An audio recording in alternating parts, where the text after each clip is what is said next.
Praise the lord. Vijayawada పట్టణ పరిసర ప్రాంత ప్రజలందరికీ గొప్ప శుభవార్త. పాల్ పృథ్వీ మినిస్ట్రీస్ వారి నిర్వహణలో ప్రతి నెల మొదటి మంగళవారం ఉదయం 9 గంటలకు పరిశుద్ధాత్మ తైలాభిషేక స్వస్థత ఆరాధన జరుగుతుంది.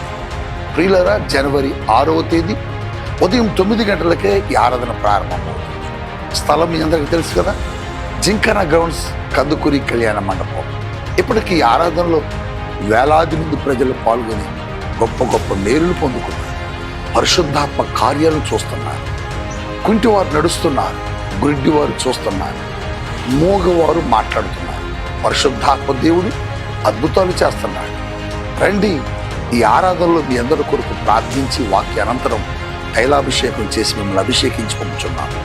రండి, ఆశీర్వదించబడండి.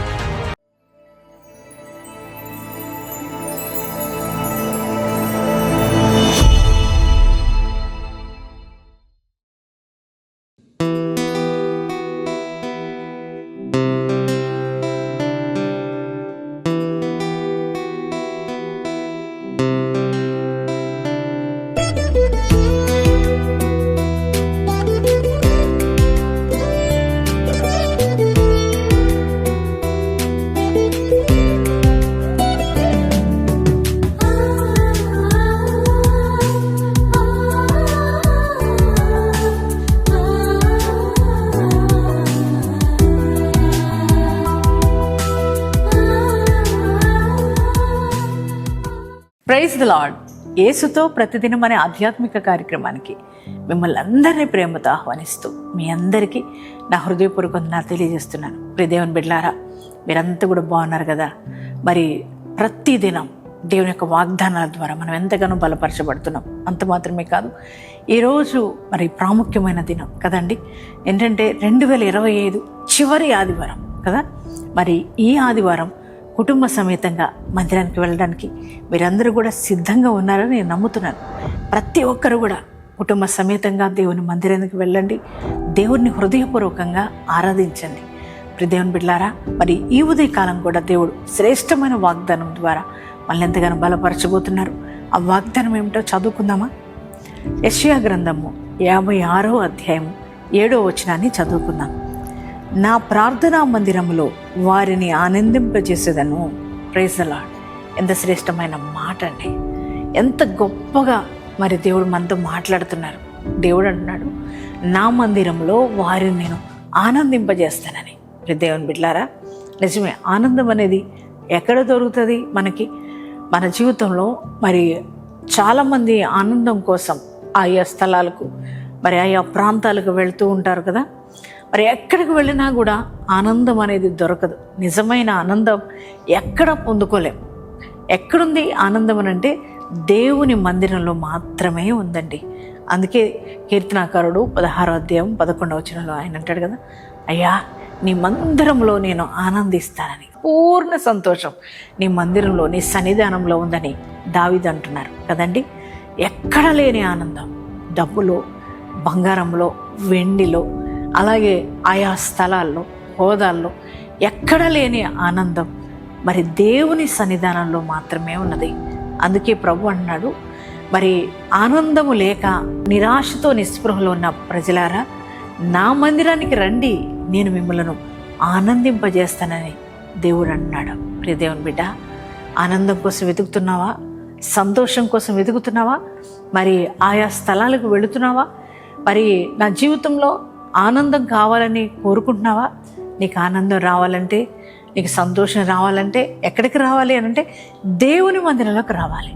దేవుని మందిరంలోకి వస్తే సంపూర్ణ సంతోషం ప్రభు నీకు అనుగ్రహిస్తాడు. ఆయనే అంటున్నారు, నేను వారిని నా మందిరంలో ఆనందింపజేస్తానని.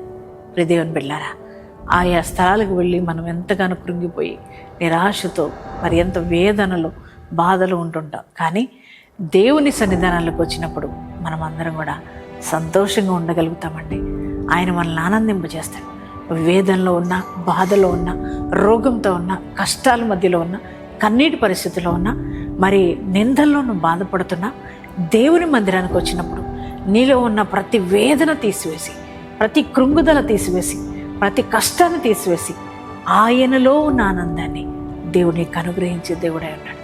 దేవుని బిడ్డలారా, మరి ఈ వాగ్దానం రిసీవ్ చేసుకొని మీ హృదయంలో మీరు ఆయన మిమ్మల్ని ఆనందింపజేస్తున్నారు. ఆయన మందిరంలో ఉన్న ఆనందాన్ని మన హృదయంలో నింపే దేవుడై ఉన్నాడు కదా. దేవుని బిడ్డలారా, ఆయన మందిరానికి వచ్చిన ప్రతి ఒక్కరిని ఆనందింపజేస్తాడు. అది దావీదు తన అనుభవంలో పొందుకున్నాడు.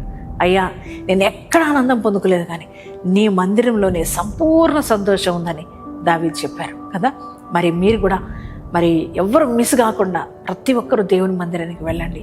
దేవుని మందిరంలో ఉన్న ప్రతి ఆనందాన్ని దేవుడు మీకు అనుగ్రహిస్తారని వాగ్దానం ఇస్తున్నారు. ఎంత శ్రేష్టమైన మాట అయ్యా నాకు ఇచ్చినందుకు thank you Jesus, thank you డాడీని యేసయ్యకి థ్యాంక్స్ చెప్తారా? ఎంతమంది ఈ వాగ్దానం రిసీవ్ చేసుకున్నారు? మీ అందరి జీవితాల్లో ఈ వాగ్దానం నెరవేర్చబడునుగాక. ప్రార్థన చేసుకుందామండి. Thank you father. పరిశుద్ధుర మహోన్నతులకు దేవానికి వందనాలు, స్తోత్రాలు. అయ్యా, ఈ దినం నాయన మీరు ఇచ్చిన వాగ్దానం కొరకే వందనాలు. నా మందిరంలో వారిని నేను ఆనందింపజేస్తుందని వాగ్దానం ద్వారా మాతో మాట్లాడుతూ వచ్చావు, మమ్మల్ని ఎంతగానో బలపరుస్తూ వచ్చావు. నీకే వందనాలు. అవునయ్యా, ఈ లోకంలో ఆనందం ఏ స్థలంలో దొరకదు, ఏ వస్తువుల్లో దొరకదు, ఏ వ్యక్తుల్లో మేము చూడలేం. కానీ ప్రభా నాయన, నీ మందిరంలో మాత్రమే సంపూర్ణ ఆనందం ఉందయ్యా. అందుకే ప్రభా భక్తుడు కూడా దావీదు అన్నాడు, అయ్యా నీ మందిరంలో సంపూర్ణ సంతోషం ఉందని. యేసయ్యా, అవునయ్యా, ప్రతి ఒక్కరిని సంతోషంతో ఆనందంతో నింపే దేవుడు నీవే ప్రభువానికి స్తోత్రాలు. ఈ వాగ్దానం వింటున్న బిడ్డల జీవితాలు ఏ పోరాటాలనో, ఆర్థిక ఇబ్బందులేమో, అనారోగ్య సమస్యలేమో, కష్టాలు, బాధలు, వేదనలతో ఉన్నారేమో. అందుకే ప్రతిరోజు ఆనందం లేక, సంతోషం లేక, ఆనందం కోసం వెతుకులాడుతున్నారేమో ప్రభా. వారిని జ్ఞాపకం చేసుకోండి దేవా. ఈ సంవత్సరాంతంలో ప్రభా వారిలో ఉన్న ఆ వేదన, ఆ కష్టాలు అన్నీ కూడా నజరేయుడైన యేసుక్రీస్తు నామములో తొలగిపోవునుగాక. అయ్యా నాయన, వారి హృదయంలో నీ మందిరంలో ఉన్న ఆనందంతో వారి నింపమని ప్రార్థిస్తున్నాను. ప్రతి ఒక్కరు నీ మందిరాన్ని నిర్లక్ష్యం చేయకుండా నీ మందిరంలో ఉన్న సంపూర్ణ ఆనందాన్ని అనుభవించడానికి, కుటుంబ సమేతంగా నేను ఆరాధించడానికి ప్రతి ఒక్కరిని సిద్ధపరచమని ప్రార్థిస్తున్నా. నీ మందిరంలో ఉన్న ప్రతి మేలుల చేత ప్రతి ఒక్కరిని తృప్తిపరచమని ప్రార్థిస్తున్నాం ప్రభా. అయ్యా, ఈ వాగ్దానం వింటున్న ప్రతి వారి జీవితంలో నీ గొప్ప కార్యాలు జరిగిస్తున్నందుకు వందనాలు. ఈరోజు మ్యారేజ్ డేస్, బర్త్డేస్ చేసుకున్న ప్రతి వారి జీవితాన్ని మీరు ఆశీర్వదించండి. వారి జీవితంలో కూడా నీ ఆనందాన్ని, సంతోషాన్ని కలుగు చేయమని ప్రార్థిస్తున్నాం. నిండైన దీవెనతో ప్రతి ఒక్క నింపి నడిపించమని యేసు నామములో ప్రార్థిస్తున్నాం తండ్రి. ఆమేన్.